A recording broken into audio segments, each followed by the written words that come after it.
Oh, I can tell you things I have seen. I used to work in a Steinbruch. This is a quarry.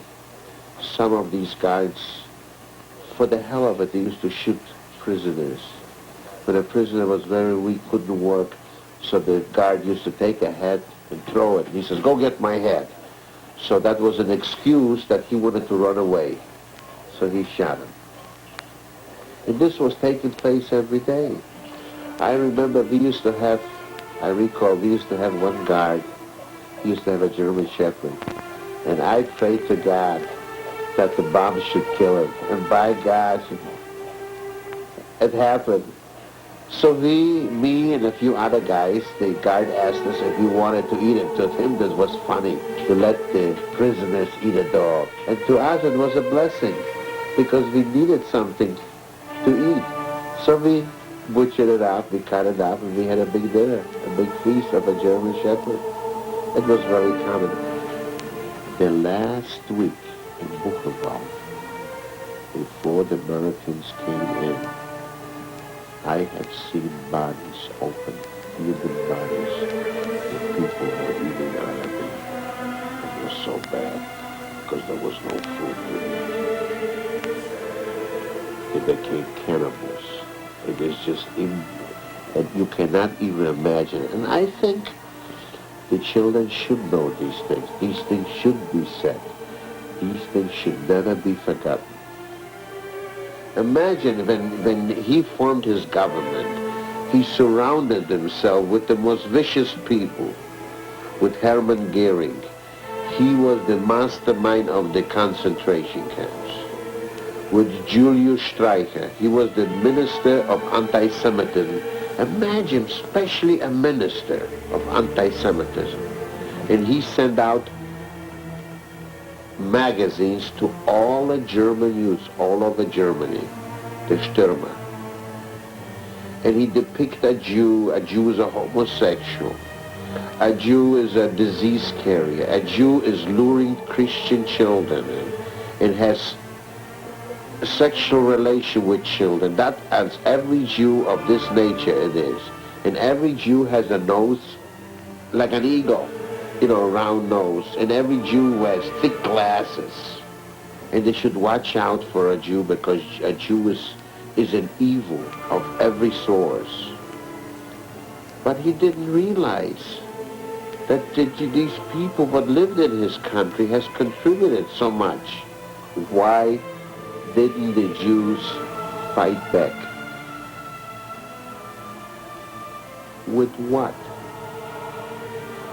Who would have helped them? In Poland, the church has spread so much anti-Semitism and such a venom against the Jew couldn't rise. The Jew in Europe, all over the world, most of them were educated people. Most of them were professional people, people with no bully background. These people were actually, I would say, very liberal. They didn't know that such a thing, that they didn't even understood how to fight back. They went into the slaughterhouses singing, because they thought that this will not occur. The rabbis and the Jewish leaders couldn't believe themselves that such a thing will take place. And they did not allow it. Look here, when there was an uprising in Warsaw, who helped those people? Nobody. Even people, Polish people, when the Jews were coming out of the tunnels, they were screaming at the Germans, "Here come the Jews." So actually they have nobody. Then the Jews have created partisans underground. They could not mix with Polish partisans together. They couldn't trust them. They had to be separate. Or they were joining the Russian partisans, because the Russians were not religious-oriented people. They didn't care. To them, a comrade was a comrade. But in Polish people, in Yugoslavian people, in I take it back. In Yugoslavia, I don't know how it took place, but in Czechoslovakia, in Poland, in the Ukraine, you couldn't trust nobody.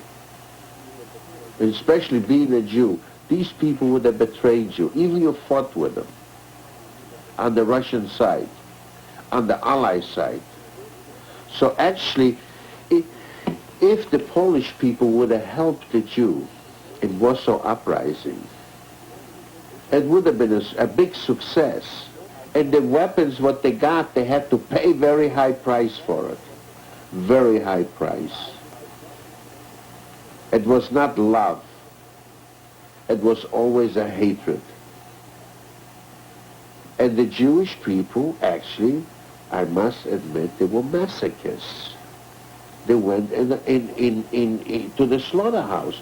A lot of people ask me, how do you feel? How do I feel after I went through the whole Holocaust, through 4 years of concentration camp, if I am bitter? In concentration camp, I was very bitter, very bitter. I had one determination to live through and take vengeance unmercifully. I became practically an animal because death was an occurrence of every moment. I saw death. I used to lie down. I used to get up in the morning. I could see 4 or 5 people dead around me. It didn't mean nothing. I could sit and eat dinner and there was 2 or 3 bodies laying at me, or staring at me. I could even put my feet against them, or put the feet on them. Value didn't mean that. And life didn't mean anything. It was so, because I saw inside every day hanging. So it didn't mean nothing. But once I became a free man, and I sit down and I evaluate it, what will get me a vengeance? Where? So in other words, I will create more hatred. So hatred, there has to be someplace a stop to it. And as you get older, you get more wiser. You get more, plain English, you mellow out. You can't do it. You value life so much that regardless, even the enemy of yours, what it was once, you can't take a vengeance. You just can't. It's just physically impossible. In fact, recently I spoke with a rabbi, and I asked him a very simple question. You know, as a Jew, you're not supposed to do anything on Sabbath.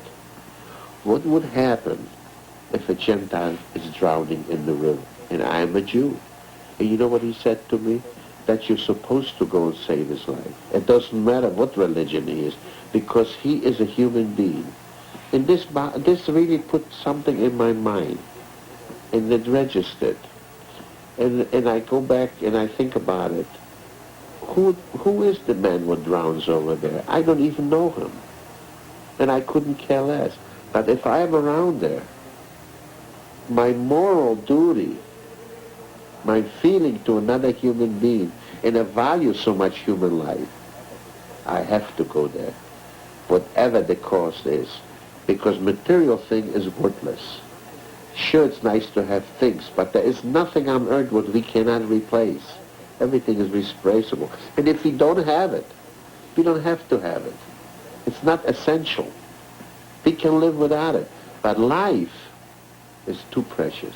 And life is not negotiable. Life is sacred, just as religion is sacred to certain people. And I really believe in it that from now on, and I hope that we will live in peace regardless, and that other people of other nationalities will have more feeling for others. And maybe, who knows, maybe this was somehow that it brought out a more breach between people. A lot of people ask me how it affected my family. I must admit that a lot of people, and I would say most of the people, they were somehow affected through the Holocaust. I am sometimes very hard on my family. I'm very dogmatic. I don't reason with them.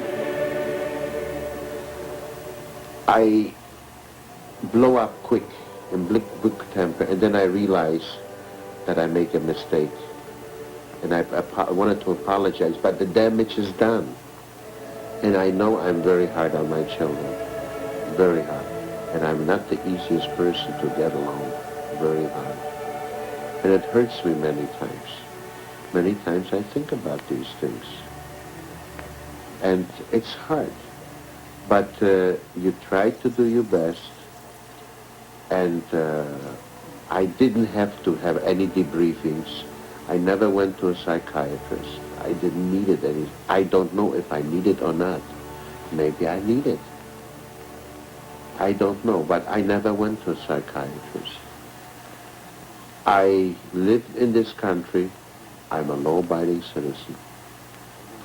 I was involved in any, thank God, in any felony cases. The only thing when I got in trouble in this country was by traffic or parking tickets, like every average good American does it. And but otherwise, he had never anything. And then another thing, but I want to make it very short. I moved out here to this country to live with more ease and enjoy my life. And that's why I came up here to Wasaki. And I love it here. It's beautiful, it's peaceful. The people surrounding me are very peaceful and loving people. The American people are wonderful people. We really take it for granted. Really, the American people don't even know it. We have a wonderful way of life here. And we have plenty of everything. The statements what I just made are not fiction. They are actually facts. And that's the way I feel about it. And I hope that this will not repeat itself. And I want to point out for years to come, for historians to think about, to elaborate on these things, and know these things what happened, and go over these facts, that these things should never happen again. Never.